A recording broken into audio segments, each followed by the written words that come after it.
আসসালামু আলাইকুম বেঙ্গল কিচেনের সবাইকে সাথে হ্যালো বন্ধুরা, হ্যালো এভরিওয়ান। আপনারা সব কেমন আছে? আশা করি সবাই ভালো আছে। আলহামদুলিল্লাহ আমার ভালো আছি। ফিরে আসলাম আর এক রেসিপি নিয়ে আপনাদের সামনে। দেখতে থাকুন। আমি গ্যাস জ্বালিয়ে কড়া বসিয়ে দিয়েছিলাম পানি দিয়ে। এবার ম্যাগিগুলো দিয়ে দিলাম, দিয়ে নাড়াচাড়া করলাম। আজকে আমি ম্যাগি পকোড়া আপনাদের সামনে শেয়ার করে আপনারা দেখতে থাকুন। আমার এই ইয়াম্মি রেসিপি যদি আপনারা দেখতে চান, সবার আগে সাবস্ক্রাইব করে বেল আইকনটা ক্লিক করে আমার পাশে থাকবেন। হ্যাঁ, সবার আগে নোটিফিকেশান আপনার কাছে পৌঁছে যাবে। আমার ম্যাগি বয়েল হয়ে গেছে। এবার আমি পানি ঝরিয়ে একটা বোলের মধ্যে নিয়ে নিলাম। এবার এক এক করে পেঁয়াজ কুচি, লঙ্কা কুচি, ধনেপাতা কুচি, টমেটো কুচি সমস্ত ভেজিটেবলগুলো দিয়ে দেব। সব দিয়ে দিলাম। এবারে লঙ্কা আমি কাশ্মীরি রেড চিলি পাউডার দিলাম, ম্যাগি মশলা দিয়ে দিলাম, দিয়ে দুটো ম্যাগি মশলা দিয়ে দিলাম, দিয়ে বেসন দিয়ে দিলাম, দিয়ে ভালো করে মাখিয়ে নেব।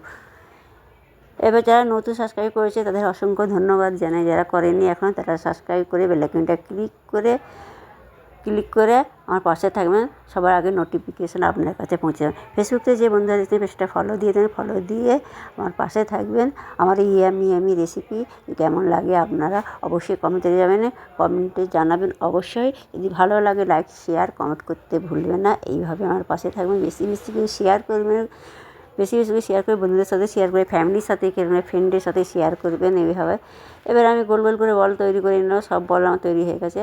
এবার একটা বোর্ড নিলাম, বোর্ড নিয়ে ওতে এবার আমার ময়দা দিয়ে দেবেন। ময়দার একটা ঘোল তৈরি করে নিতে হবে। এবার অল্প করে পানি দেবো, একটা ঘোল তৈরি করে নেব।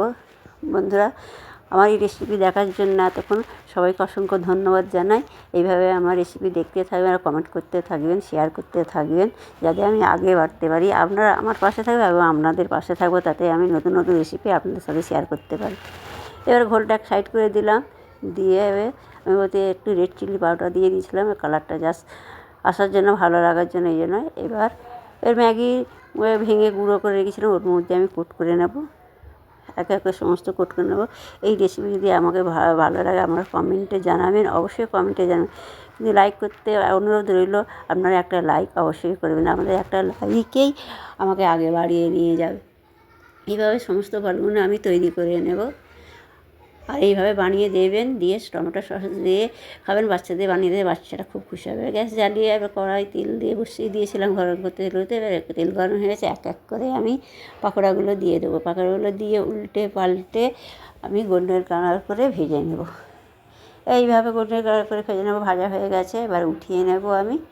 এবার এক এক করে সমস্ত পাকোড়াগুলো আমি উঠিয়ে নেব। তেল ঝেড়ে উঠে আবার এই বাকি পাকোড়াগুলো একইভাবে করে আমি উঠিয়ে নেব। এইভাবে বানিয়ে দেবেন, বাচ্চারা এত খুশি হবে কী বলবো। রংসার সাথে খেতে এত সুন্দর হয়েছে, এত মুচমুচে হয়েছে কী বলবো বন্ধুরা। আপনারা না ট্রাই করলে বুঝতে পারেন। আমার কমপ্লিট হয়েছে, পরিবেশন করে দেখাচ্ছি। দেখুন বন্ধুরা কতটি ইয়াম্মি হয়েছে। আপনারা ভালো থাকবেন, সুস্থ থাকবেন। আল্লাহ হাফেজ। ফিরে আসি নেক্সট ভিডিও নিয়ে।